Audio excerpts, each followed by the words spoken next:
Good morning વિદ્યાર્થી મિત્રો, ધોરણ 6 સામાજિક વિજ્ઞાનની અંદર આજે આપણે આપણા 8મું જે ચેપ્ટર છે કે ભારત વર્ષની ભવ્યતા એના વિશે અભ્યાસ કરવાનો છે.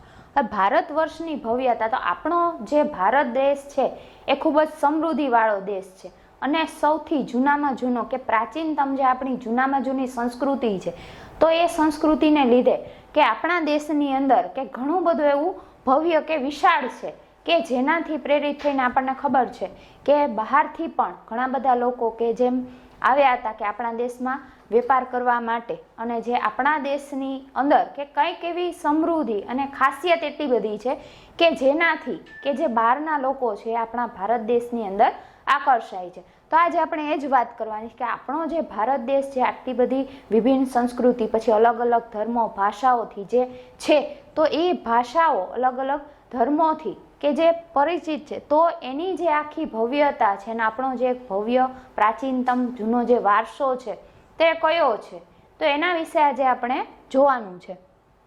પાષાણકાળથી લઈને હવે વાત કરી છે કે આપણે આદિમાનવથી આપણને ખબર છે કે ભારતનો જે આપણો ઇતિહાસ છે એ આદિમાનવથી લઈને કે અત્યારની જે આપણે વાત કરીએ કે આપણી જે વર્તમાન જે ટેકનોલોજી છે, તો ત્યાં સુધી લઈને કે જે એક અલગ જ પ્રકારનો કે ભવ્ય વારસો જાળવ્યો છે. તો પાષાણકાળથી કે પથ્થરથી લઈને લગભગ 8મી સદી સુધીના પ્રાચીન ભારતના ઇતિહાસનું આપણે અધ્યયન કર્યું છે કે એક યુગ એવો પણ હતો કે જ્યારે આપણા જે આદિમાનવો છે એને પથ્થરમાંથી કે શરૂઆત કરી હતી, કે પથ્થરમાંથી આપણને ખબર છે કે જે ઓજારો બનાવતો હતો, હથિયાર બનાવતો હતો, અને ત્યાર પછી કે બે પથ્થરના કે અથડાવાથી એને અગ્નિનો જે ઉપયોગ એ પણ એ અગ્નિથી પરિચિત થયો. ત્યાર પછી જે ચક્રની શોધ કરી, પૈડાની શોધ કરી, એટલે આમ પાષાણ કાળથી કે પથ્થરના યુગથી લઈ અને લગભગ 8મી સદી સુધીના કે પ્રાચીન ભારતના કે ખૂબ જ જૂનામાં જૂના ભારતના આપણે ઇતિહાસનું કે દરેક ઇતિહાસનું આપણે અધ્યયન કે આપણે જોયું છે, અધ્યયન કર્યું છે. વિભિન્ન કાળની સંસ્કૃતિ અલગ અલગ, તો કે વિભિન્ન અલગ અલગ પ્રકારની જે અલગ અલગ ધર્મોની સંસ્કૃતિ, તેના શાસકો વિશે આપણે માહિતી મેળવી છે કે અલગ અલગ કાળની, જેમાં આપણને ખબર છે કે આપણા ભારતના ઇતિહાસમાં કે મુઘલો પણ આવ્યા, પછી ગુપ્ત વંશના શાસકો પણ આવ્યા, આમ અલગ અલગ જે રાજાઓ છે રાજપૂત કાળના જે રાજપૂત શાસકો છે, અને પોતાની સંસ્કૃતિ અને પરંપરાનો જે આપણને પરિચય આપ્યો. તો આમ અલગ અલગ પ્રકારની સંસ્કૃતિ, તેના શાસકો એટલે તેના રાજાઓ, એના વિશે પણ આપણે પરિચિત જ છીએ, માહિતી આપણે મેળવી જ છીએ. ભારત એક ઉપખંડ જેટલું મોટું રાષ્ટ્ર છે. વાત કરી છે કે ભારત આપણો દેશ એવો છે કે આખો ઉપખંડ જેટલો એક મોટો આપણો રાષ્ટ્ર છે કે આપણો દેશ છે, એની વિશાળ ભૂમિ છે. પ્રાચીન કાળથી અનેક જાતિ પ્રજાતિઓ સમૂહો આ દેશની સમૃદ્ધિથી આકર્ષાય અને આ દેશમાં આવતા રહ્યા છે. કે વાત કરી છે કે પ્રાચીન કાળથી, અત્યારથી નહીં પણ પહેલાના જ સમયથી વાત કરીએ તો અનેક જાતિઓ, પછી પ્રજાતિઓ અને સમૂહો કે એ આ દેશની સંસ્કૃતિ સમૃદ્ધિથી આકર્ષાય કે આપણા ભારત દેશની જે વિશાળ સમૃદ્ધિ છે, તો એ સમૃદ્ધિથી અનેક જાતિઓ પ્રજાતિઓ આ તમામ એ આપણા દેશમાં આવતા રહ્યા છે, અને જેના કારણે ભારતીય સંસ્કૃતિમાં વિવિધતાનો સંગમ રચાયો છે. એટલા માટે થઈને જે આપણો ભારત દેશ છે એ અનેક વિવિધતા ધરાવતો દેશ છે એમ પણ આપણે કહીએ છીએ. શું કામે? તો કે અલગ અલગ જે ધર્મના લોકો, અલગ અલગ ભાષાઓ બોલતા લોકોનો પહેરવેશ જુદો, એ તમામ એ આપણા ભારત દેશમાં આવીને વસ્યા છે, વસવાટ કર્યો છે. તો આમ એટલા માટે થઈને કે અલગ સંસ્કૃતિનો વિવિધતાનો સંગમ કે એ રચાયો છે. જવાહરલાલ નહેરુ, જેને વિવિધતામાં એકતા કહે છે, કે આટલી બધી કે જે આપણા જવાહરલાલ નહેરુ જે આપણા નેતા, એને પણ જેને વિવિધતામાં એકતા એમ કીધું છે. શું કામે? તો કે આટલી બધી વિવિધતા ધરાવે છે પણ એમ છતાંય કે જે આપણા ભારતના લોકો છે એકબીજાની સાથે કેવી રીતે, તો કે હળીમળીને રહે છે અને એકતા સાધે છે. તો તેવા આ મહાન દેશની કલા અને સ્થાપત્ય તથા સમાજ જીવનની આપણે માહિતી મેળવીશું. હવે વાત કરી છે કે એવા જ આપણો જે મહાન કે જે દેશ છે ભારત દેશ, અને આપણા દેશમાં જેટલી પણ વિવિધ પ્રકારની જે અલગ અલગ જે કલાઓ છે, પછી ત્યાર પછી સ્થાપત્ય એટલે કે જે પણ કે મોટા મોટા મંદિરો હોય, કોઈ મકાનો, હવેલીઓ, આમ તમામ જે સ્થાપત્ય છે તથા જે આપણું સમાજ જીવન છે કે લોકોનું જે સમાજ જીવન છે કેવું છે, તો એના વિશે આપણે માહિતી મેળવવાની છે, જેનાથી પ્રાચીન ભારતની કે પ્રજાના ગૌરવશાળી વારસાની આપણને માહિતી મળે કે પહેલાના સમયના. આપણને ખબર છે કે અત્યારે વર્તમાન પેઢી આપણે ચાલે છે, તો આપણને અત્યારે આધુનિક સમયનું તો આપણને ખબર જ છે કે આપણે કઈ રીતે રહીએ છીએ, લોકો આસપાસના જે આપણું સમાજ જીવન છે એ કેવી રીતે જીવી રહ્યું છે, પણ આપણને એ નથી ખબર કે પહેલાના સમયના જે લોકો છે ત્યારે આપણો જન્મ પણ નહોતો થયો, પણ આપણને આ બધી માહિતી છે એ ઇતિહાસ દ્વારા મળે છે. તો એ જ રીતે કે પહેલાના લોકો વિશે જો આપણે જાણકારી મેળવવી હોય કે પ્રાચીન સમયના જે માનવીઓ છે કેવું સમાજ જીવન કઈ રીતે જીવતા હતા, તો આમ પ્રાચીન ભારતની જે પ્રજા કે જે લોકો છે એના ગૌરવશાળી વારસો કે અલગ પ્રકારનો જે વારસો આપણને આપ્યો છે, તો એ વારસાની આપણને માહિતી એ આપણને મળી શકે છે. તો એના માટે થઈને કે આપણા ભારતની જે ભવ્યતા છે, જે સમૃદ્ધિ છે, એના વિશે આપણે જોવાનું છે.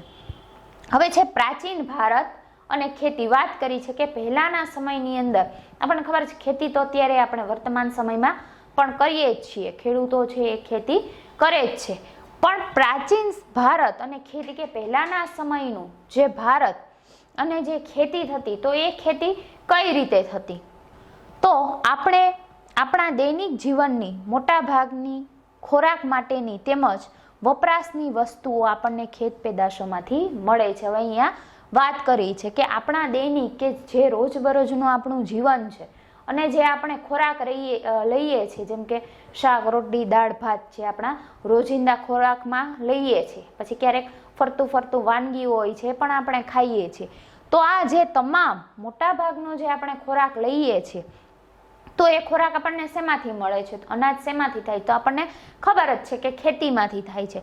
તો એ ખેતી માટે કે ખોરાક માટેની આ ઉપરાંત, આ તો માત્ર ખોરાકની વાત હતી, પણ બીજી એવી ઘણી બધી વસ્તુઓ છે કે જે ખેત પેદાશોમાંથી મળે છે કે જેની ખેતી એક થાય છે અને ખેતી દ્વારા આપણને મળે છે. જેમ કે આપણે વાત કરીએ તો સુતરાઉ કાપડ હોય તો એ, પછી જે આપણે જોઈએ કે રબર, કે જે રબર બને તો એ પણ શેમાં, તો આ રબરને જે બધું બનાવવાની જે પણ કંઈ કાચી સામગ્રી છે તે આપણને શેમાંથી મળે છે, તો એ ખેતીની અંદરથી જ આપણને મળે છે, એટલે ખેત પેદાશોમાંથી જ મળે છે.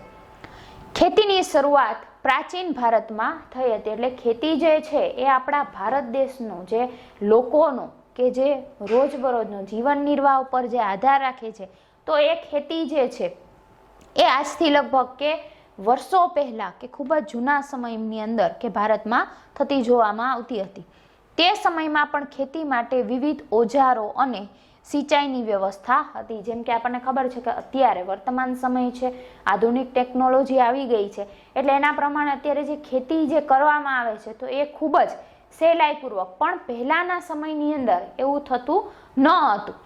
તો પહેલાના સમયમાં પણ જેમ અત્યારે જે બધા ઓજારો છે એવા જ ઓજારો અને જે સિંચાઈની એટલે ખેતી માટે જે પાણીની વ્યવસ્થાની જરૂર પડે છે, તો એ સિંચાઈની વ્યવસ્થા પણ પહેલાના સમયમાં પણ હતી જ, પણ અત્યારે થોડોક બદલાવ આવ્યો છે કે અત્યારે ઘણા બધા એવા સારી દવાઓ આવી ગઈ છે, રાસાયણિક જંતુનાશક, કે જેનાથી જે ખેતીમાં થતો બગાડ એ અટકાવે છે. પણ પહેલા જ્યારે આવા યંત્રો ન હતા તો પણ જે ખેડૂતો છે એ ઓજારોથી તો ખેતી કરતા હતા.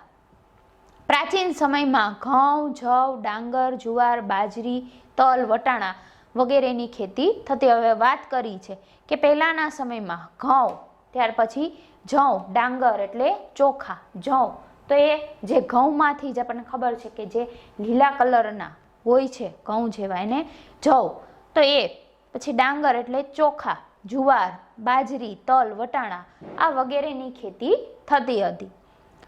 ત્યાર પછી આપણે જોયું કે ખેતી, ત્યાર પછી હવે જોવાનું છે કે ઓજારો, કે જે ખેતીમાં માટે જે વપરાતા કે જે બધા ઓજારો, સાધનો, તો એ સાધનો કેવા, તો હડપ્પા સંસ્કૃતિમાં ખેત ઓજારોમાં હળના અવશેષ મળ્યા નથી. હવે વાત કરી છે કે જ્યારે હડપ્પીય સંસ્કૃતિ છે એમાં જ્યારે ખોદકામ ને એવું બધું કર્યું, તો એ વખતે જે ખેતીના ઓજારો વપરાતા હતા, તો એ ખેતીના ઓજારોમાં હળના અવશેષો ક્યાંય મળ્યા નથી. કારણ કે આપણને ખબર છે કે ખેતી માટે જે ખેડૂતો હળનો ઉપયોગ કરે છે કે બળદ, અને જે હળનો તે ઉપયોગ કરે છે. તો હવે હડપ્પીય સંસ્કૃતિમાંથી એવા હળના જે અવશેષો છે એ મળ્યા નથી, પણ એવું કહેવાય છે કે હળ આકારનું રમકડું મળ્યું છે. કે એ સમયમાં તો ખેતી છે કઈ રીતે લોકો કરતા હશે, આ ઉપરથી આપણને પ્રશ્ન પણ થાય કે એ સમયમાં જે ખેતી છે તો હળના અવશેષો નથી મળ્યા, તો ખેતી કઈ રીતે થતી હશે, એવું પણ પ્રશ્ન થાય. પણ હળ આકારનું એમાંથી રમકડું મળી આવ્યું છે, તો તેથી જાણી શકાય છે કે તેઓ ખેતીમાં હળનો ઉપયોગ કરતા હતા. અવશેષ ક્યાંય એવા મળ્યા નથી, પણ આપણે એમ કહી શકીએ કે હળ પ્રકારનું જો રમકડું બનાવવામાં આવ્યું છે તો હળનો ઉપયોગ તો ખેતી માટે જરૂરી છે, એટલે આપણે એમ કહી પણ શકીએ કે ત્યારે પણ તેઓ હળનો ઉપયોગ કરતા હતા.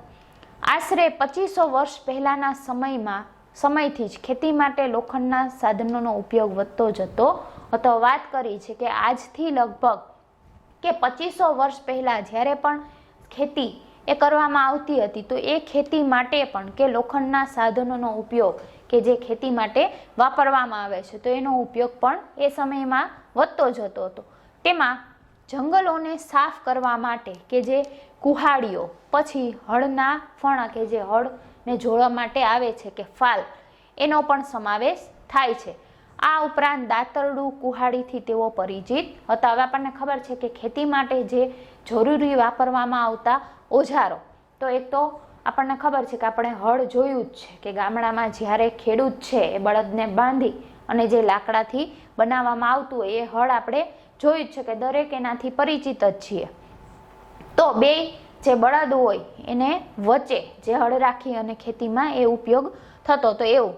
ત્યાર પછી જે કુહાડીઓ, એ પણ આપણને ખબર છે હળના ફણા એટલે કે એ જે હળને જોડીને રાખે એવા અનેક સાધન એનો સમાવેશ થાય છે. આ ઉપરાંત દાતરડું, તે આ બધા જે સાધન છે કુહાડી, દાતરડું, એ આપણે જોયા જ છે અને ક્યાંક આપણા ઘરમાં પણ હોય છે. કે શું કામે, તો કે જ્યારે ખેતીના સાધનોની અંદર આ જે હથિયાર છે તો એ હથિયાર ખૂબ જ જરૂરી છે કે જેનાથી ખેતીનો જે પાક છે, પાક થયા બાદ પણ જે દાતરડાને એના ઉપયોગથી, અને કુહાડી હોય તો આપણને ખબર છે કે ખોદવામાં એમાં કુહાડી તો એ ઉપયોગ થાય છે, અને દાતરડાનો ઉપયોગ કે જ્યારે આપણને ખબર છે કે કોઈ પણ અનાજ પાકે તો દાતરડાથી બધું એ કાપવામાં આવે છે, એટલા માટે થઈને કે એ વખતે પણ તેઓ પરિચિત હતા.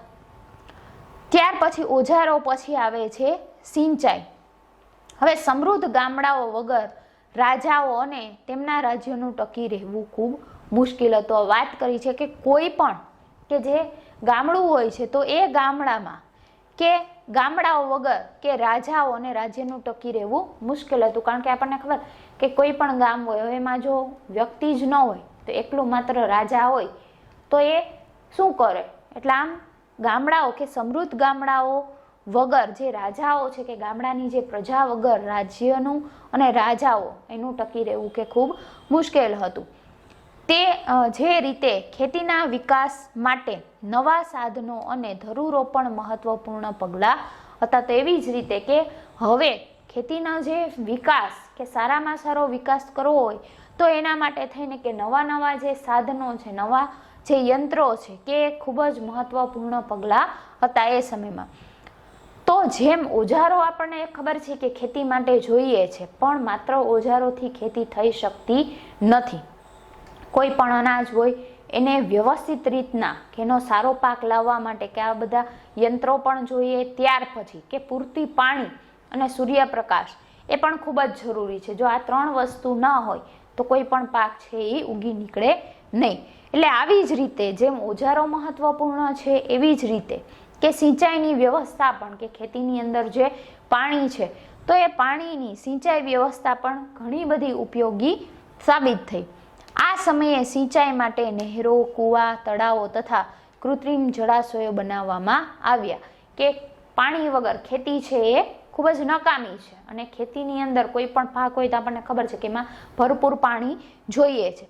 તો એ માટે થઈને કે એ સમયે એ વખતે પણ કે સિંચાઈ માટે ખાસ એવી નહેરો, ત્યાર પછી કૂવાઓ, તળાવો, કે શું કામે, તો કે નહેર હોય તો એમાંથી પાણી જે ભરી રાખવામાં આવે છે તો એ પાણીનો ઉપયોગ છે એ ખેતીમાં થઈ શકે. તે માટે થઈને નહેરો ખોદાવવામાં આવતી. ત્યાર પછી કૂવાઓ, તળાવો, અને ત્યાર પછી એવા બીજા ઘણા બધા એવા જળાશયો કે એ પણ બનાવવામાં આવતા, કે કૃત્રિમ જળાશય. આપણને ખબર છે કે આપણે ક્યારેક ખેતરની આસપાસથી પસાર થતા હશું તો એટલા ભાગ નાનકડી તળાવડી જેવું કર્યું હોય કે જેમાં પાણી ભરી રાખ્યું હોય, ને શું કામે તો કે પછી એક એવો હેડપંપ ને એવું બધું હોય. શું કામ તો કે ખેતરમાં જે પાણી છે તો એ પાણીની સિંચાઈ વ્યવસ્થા માટે, એટલે એવા કૃત્રિમ જાતના જળાશયો એ પણ બનાવવામાં આવ્યા હતા. હવે જોવાનું છે પ્રાચીન ભારત અને ગ્રામીણ જીવન, કે પહેલાના સમયનું જે ગામડાના લોકોનું જીવન છે તો એ જીવન કેવું કેવું હતું. ઉત્તર ભારત અને દક્ષિણ ભારતમાં ગ્રામીણ જીવન આ પ્રમાણે હતું. હવે વાત કરી છે કે ઉત્તર ભારતના લોકોનું જે ગામડાનું જીવન અને દક્ષિણ ભારતના લોકોનું જે ગામડાનું જીવન એ કઈ રીતે હતું, તો કે આ પ્રમાણે હતું. ભારતના ઉત્તર ભાગના ગામનો વડો ગ્રામ ભોજક કહેવાતો. વાત કરી છે કે ઉત્તર ભારતમાં એ વખતે પહેલાના સમયમાં, અત્યારની વાત નથી કરી, પહેલાના સમયના પ્રાચીન સમયમાં, ખૂબ જૂના સમયની અંદર વાત કરી છે કે ઉત્તર ભાગના, કે જે ઉત્તર ભાગનો જે ગામના જે વડો કહેવાતો એ ગ્રામ ભોજક કહેવાતો, કે જે ગામના વડા, હેડ તરીકે. સામાન્ય રીતે એક જ પરિવારના લોકો આ પદ પર પેઢીઓ સુધી રહેતા હતા. હવે વાત કરી છે કે જે આ ગામના જે વડા ગ્રામ ભોજક કહેવાતા, તો સામાન્ય રીતે એવું કહેવાતું કે એક જ કોઈ પરિવાર હોય અને એ પરિવારના જે લોકો હોય, જેમ કે આપણા પરિવારમાં આપણને ખબર છે કે વડીલો હોય છે, સૌથી પહેલા તો કે જે દાદા હોય છે, તો એના પછી કે એનો જે પુત્ર હોય કે તમારા પિતાજી, તો એ આવે, એના પછી તો કે તમે આવો. એટલે આમ એક જ પરિવારના જે સદસ્ય કે જે લોકો હોય એ આ પદ પર પેઢીઓ સુધી રહેતા હતા. આ પદ વંશ પરંપરાગત હતું, એટલે કે આ પદ કે કોઈ પણ જે હોય વડા, ત્યાર પછી એના પુત્ર તો કે આવે, એના પછી એનો પુત્ર, એટલે આમ પેઢી દર પેઢી કે વંશ પરંપરાગત રીતે હતું.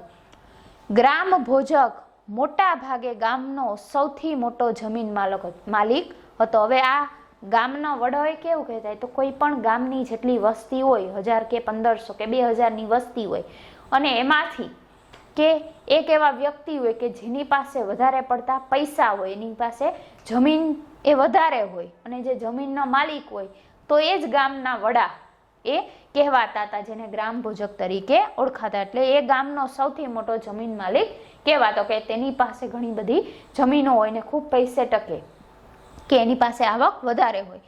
આ જમીન માલિક ભાડુતી માણસો રાખી ખેતી કરાવતો હતો. હવે એની પાસે એટલી બધી જમીનો હોય તો એ શું કરતો હતો, તો કે પોતે જમીનમાં ખેતી ન કરતો હતો, પણ એવા ભાડુતી માણસો, એ આપણને ખબર છે કે અત્યારે પણ ગામડામાં આ પ્રથા જોવા મળે જ છે, કે કોઈ પણ એવા વ્યક્તિ હોય છે કે જેની પાસે સારી એવી જમીન હોય છે, તો એ જમીનમાં કામ કરનાર લોકો હોય છે, અથવા તો કોઈ એવું આપી દે, કે આપણે જેને કહીએ ને કે ભાગ્યું રાખ્યું છે, તો શું કામે, તો કે એવી જમીનમાં કે જે પણ મહેનત કરે એનો અમુક ટકા જે ભાગ છે કે જે એમાં આવે તો એ ભાગ એને આપે. એટલે આમ જમીન માલિક એ પોતે ભાડુતી માણસો રાખી, પછી જે કામ કરવાવાળા માણસો હોય તેવા ઘણા બધા માણસો એ રાખી અને એની પાસે ખેતી કરાવતો હતો.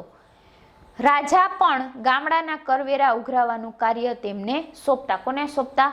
જે જમીનના માલિક, જે ગ્રામ ભોજક કહેવાતો હતો એને, કે ગામડામાંથી કે જે પણ લોકો પાસે, આપણને ખબર છે કે જમીન હોય છે, દરેક લોકોને પોતાની ખેતી કરવા માટેની જે જમીન હોય છે, અને એ જમીનમાં જે પણ પાક ઉગી નીકળે અને જે પણ અનાજ વાવ્યું હોય, હવે એ અનાજ વેચે અને જેટલા પૈસા આવે તો એમાંથી અમુક ટકા, જેને આપણે અત્યારની ભાષામાં ટેક્સ કહીએ, એટલે એ જે કર છે, તો એ કર ઉઘરાવવાનું કાર્ય રાજા ખુદ જાતે ન કરતા, પણ જે આ જમીન માલિક હતો એટલે ગ્રામ ભોજક, ગામના વડા, એને એ કાર્ય સોંપતા. એ લોકો પાસેથી જઈ અને જે પણ વર્ષે જેટલું અનાજ વાવ્યું હોય, વાવેતર થયું હોય, ત્યાર પછી જે પૈસા એમાંથી અનાજ વાવી અને પછી વેચે અને જે પણ પૈસા નીકળે તો એ પૈસા છે કોને આપતા, તો એ એમને આપતા, અને એ ઉઘરાવાનું કાર્ય એ જમીન માલિકનું હતું.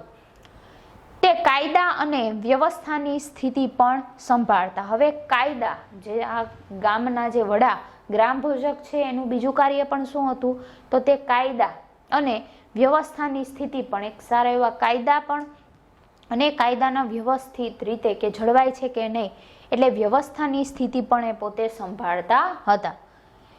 દક્ષિણ ભારતમાં ત્રણ પ્રકારના લોકો રહેતા હતા. આજે આપણે વાત કરી એ માત્ર કઈ હતી? ઉત્તર ભારતના, કે જે ઉત્તર ભાગના લોકો હતા એ લોકોની અંદર કે જમીન માલિક તરીકે જે ગામના વડા ગ્રામભોજક હતા અને રાજાએ એને આપ્યું હતું કર ઉઘરાવાનું કામ, તો એ ઉત્તર ભારતના લોકોની વાત થઈ. હવે જોવાનું છે કે દક્ષિણ ભારતમાં ત્રણ પ્રકારના લોકો રહેતા હતા. એ ત્રણ પ્રકારના લોકો કયા? તો મોટા જમીનદારો, ત્યાર પછી નાના ખેડૂતો અને જમીન વિહોણા મજૂર એટલે કે દાસ.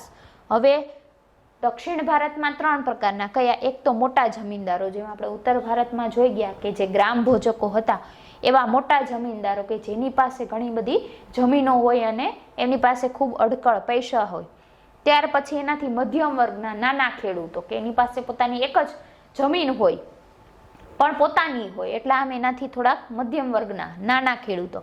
અને ત્રીજું છે કે જમીન વિહોણા મજૂર, કે જેની પાસે પોતાની જમીન નથી હોતી પણ એ જે બીજાની ખેતી હોય છે, બીજાની ખેતરની અંદર કામ કરતા હોય, એટલે કે મજૂર વર્ગ આપણે જેને કહીએ કે દાસ, નોકર, તો એ કામ કરતા હોય છે અને પોતાનું ગુજરાન એ રીતે ચલાવતા હોય છે. એટલે દક્ષિણ ભારતમાં આ રીતના ત્રણ જોવા મળતા: એક મોટા જમીનદારો, નાના ખેડૂતો, જમીન વિહોણા મજૂર દાસ, એટલે કે જેની પાસે જમીન નથી હોતી પણ એ બીજાની જમીનની અંદર ખેતી કરતા હોય એવા મજૂરો. ત્યાર પછી જોવાનું છે કે પ્રાચીન ભારતનું ગ્રામીણ જીવન તો આપણે જોઈ ગયા કે ગામડાનું જીવન આ રીતના હતું, લોકો છે એ ખેતી ઉપર જીવતા હતા. હવે જોવાનું છે નગર જીવન, કે નગરનું જે શહેરનું જીવન છે તો એ શહેરોનું જીવન કેવું હતું પ્રાચીન સમયમાં, એટલે કે પહેલાના સમયમાં. તો મોટા ભાગના શહેરો 2500 વર્ષ પહેલા મહાજનપદોની રાજધાની હતા. હવે વાત કરી છે કે એ વખતે પણ જે મોટા ભાગના જે શહેરો છે, નગરો છે, એ આજથી લગભગ 2500 વર્ષ પહેલા કે મહાજનપદોની રાજધાની, એટલે કે એક જાતના જે નગર શેઠ કહેવાય, તો એ નગર શેઠને કે જેવા હોય તો એની રાજધાની હતા. આ શહેરો કિલ્લાબંધીથી સુરક્ષિત હતા. શું કામે? તો કે એ સમયમાં પણ આપણને ખબર જ છે કે જ્યારે રાજાઓ છે એ રાજાઓ રાજ્ય કરતા હતા અને પ્રજાને સુરક્ષિત રાખતા હતા. એટલે એ વખતે પણ એ જે શહેરો, નગરો હતા એ આજુબાજુ કિલ્લાબંધીથી, કે રાજ્યની જે કિલ્લાબંધી હોય અને વચ્ચે જે એમાં નગરો હોય, તો એ શહેરો કે કિલ્લાબંધીથી સુરક્ષિત હતા, કે કોઈ પણ જાતનો એમાં એમને ડર નહોતો. ઘણા શહેરોમાંથી વલયકૂપ પ્રાપ્ત થયા છે, કે હવે જે કુવા તરીકે ઓળખાતા. હવે વાત કરી છે કે ઘણા શહેરો એવા છે કે જેમાંથી વલયકૂપ એ પ્રાપ્ત થયા છે. એટલે કે વલયકૂપ એટલે શું? તો કે એક કુવા તરીકે એ સમયમાં જે કુવા તરીકે ઓળખાતા. આ વલયકૂપ એ શૌચાલય, નીક અથવા કચરા પેટી માટે ઉપયોગમાં લેવાતા હતા. એટલે કુવા એટલે પાણીથી ભરેલો, જે આપણને ખબર હોય છે કે કૂવો હંમેશા હોય છે તો એમાં પાણીથી ભરેલો હોય છે. પણ આ જે વલયકૂપ છે એવું કહેવાય છે કે એમાં કે જે શૌચાલય, પછી કે નીક અથવા જે ગટરો હોય અને કચરા પેટી હોય તો એના માટે ઉપયોગમાં લેવાતા હતા, કે એમાં પાણી નહીં પણ એક એવા ઊંડા કે તેની અંદર જેવું અમુક જે જૂનો બધો કચરા પેટીનો જે કચરો હોય ને એ બધું, તો એના માટે ઉપયોગમાં લેવામાં આવતા હતા. ગ્રામીણ અને નગરના લોકો ખોરાકમાં ઘઉં, જવ, ચોખા, દૂધ, દહીં, ઘી, ફળ ફળાદી તથા માંસ માછલીનો ઉપયોગ કરતા હતા. હવે વાત કરી છે એ વખતે પણ જે નગરના લોકો, શહેરોના લોકો અને ગામના જે લોકો છે, ગામડાના લોકો, એ પણ એ વખતે ખોરાકની અંદર શું લેતા? તો ઘઉં, જવ, ચોખા, દૂધ, દહીં, ઘી, પછી ફળો, શાકભાજીઓ, પછી માંસ માછલીનો તો એ ઉપયોગ કરતા હતા. પુરુષો અને સ્ત્રીઓ સામાન્ય રીતે બે વસ્ત્રો પહેરતા. વાત કરી છે કે પહેરવેશની. એ વખતે તો કે પુરુષો અને સ્ત્રીઓ સામાન્ય રીતે બે વસ્ત્રો પહેરતા. શરીરના નીચેના ભાગનું વસ્ત્ર નીવી અને ઉપરના ભાગનું વસ્ત્ર વાસ કહેવાતું. હવે વાત કરી છે કે એ વખતે જે પુરુષો અને સ્ત્રીઓ જે કપડાં પહેરવામાં આવતા, તો જે નીચેના ભાગનું વસ્ત્ર એને નીવી અને જે ઉપરના ભાગનું જે વસ્ત્ર એને વાસ કહેવાતું હતું. એ સમયના લોકોનો પહેરવેશની વાત કરી છે. ક્યારેક ઉપરના વસ્ત્ર ઉપર દુપટ્ટા જેવું અધિવાસ લપેટતા. હવે જે સ્ત્રીઓની વાત કરી છે કે ક્યારેક ઉપરના વસ્ત્ર ઉપર કે દુપટ્ટો જેને આપણે કહીએ, એ વખતે એને શું કહેવાતું? અધિવાસ એ લપેટતા હતા. હવે જોવાની છે કે પ્રાચીન ભારતમાં કલા, કે આપણને ખબર છે કે આપણો ભારત દેશ અનેક એવી કલાઓથી પરિચિત થયેલો છે, પણ એ વખતે પહેલાના સમયની જે કલા છે તે કઈ હતી? તો ઇતિહાસવિદો કલાને બે ભાગમાં વહેંચે, કે જે આપણા ઇતિહાસકારો છે એ કલાઓને બે ભાગમાં વહેંચે છે. કઈ કલા? તો એક છે લલિત કલા અને નિદર્શન કલા, એટલે કે બે પ્રકારની એ વખતે કલાઓ જોવામાં આવતી. હવે આ લલિત કલા છે એ કોને કહેવાય અને નિદર્શન કલા છે તો એ કોને કહેવાય? તો લલિત કલામાં કે કોઈ પણ ચિત્ર દોરવા, ચિત્ર બનાવવા, પછી સંગીત હોય, સાહિત્ય હોય, માટી કલા, આ વગેરેનો સમાવેશ થાય છે, જેને લલિત કલા કહેવાય છે. કે કઈ? તો લલિત કલા એટલે શું? તો કે જેમાં કે વસ્તુઓ છે બનાવવામાં આવતી, કે ચિત્ર, કે આપણને ખબર છે કે ચિત્ર, આપણે પણ અત્યારે ઘણા બધા સારા એવા ચિત્રો એ દોરતા ચિત્રકારો, તો એ વખતે પણ જે ચિત્રો, પછી સાહિત્ય એટલે કે લેખન અને વાંચન, લખવું અને વાંચવું, સ્થાપત્ય એટલે મંદિરો બનાવવા, બગીચાઓ બનાવવા, સારા એવા મહેલો બનાવવા, તો એ, પછી સંગીત, માટી કલા એટલે કે માટીમાંથી અનેક પ્રકારની જે વસ્તુઓ, રમકડાઓ હોય, પછી વાસણો હોય, તો એ તમામ પ્રકારની માટી કલા. આપણને પણ ખબર છે કે નાના નાના આપણે હોઈએ ત્યારે માટીમાંથી કેવા સરસ મજાના આપણે વાસણ નાના હોય ને રમતા હોય તો એ બનાવીએ છીએ, તો એ રીતે, તો આમ વગેરેનો સમાવેશ થાય છે. હવે નિદર્શન કલા એટલે કે આપણે બીજાની સામે કે નિદર્શન કરવું, તો નિદર્શન કલામાં કઈ આવે? તો કે નૃત્ય, કે સ્ટેજ ઉપર કે રંગમંચ ઉપર જ્યારે નૃત્ય કરવામાં આવતું, નૃત્ય અને નાટકનો સમાવેશ તો એ થાય છે. આપણે આ બાબતોને વિગતથી જોઈશું કે નૃત્ય આ હવે જે છે લલિત કલા અને નિદર્શન કલા, તો આજે પણ આપણે ત્યાં જોવામાં આવે જ છે. લલિત કલામાં આજે પણ આપણે એવા ઘણા બધા ચિત્રકારો છે કે જે ચિત્ર, પછી સાહિત્યકારો એ પણ આપણા દેશમાં થઈ જ ગયા છે. ત્યાર પછી સ્થાપત્યો, તો એ આપણે અત્યારે જોઈએ છીએ કે ઘણા બધા મંદિરો, આપણે જેમ કે વાત કરીએ કે સોમનાથનું કે જે મંદિર બનાવ્યું છે આખું અંદર જે સુવર્ણનું, તો એ પણ એક જાતનું સ્થાપત્ય. પછી સંગીતમાં પણ આપણને ખબર જ છે કે અત્યારે જે પણ એવી બધી સ્પર્ધાઓ ચાલે છે તો એ, પછી માટી કલા, તેનો પણ આજે ઉપયોગ આપણે થાય જ છે, ક્રોકરી વગેરે, તો એ વગેરેનો સમાવેશ થાય છે. અને નિદર્શન કલાની વાત કરીએ તો આજે નાટક, નૃત્ય આ તમામ છે એ અત્યારે પણ જોવામાં આવે છે. એટલે પહેલાની જે કલા છે એ આજે પણ આપણે જીવંત રાખી છે.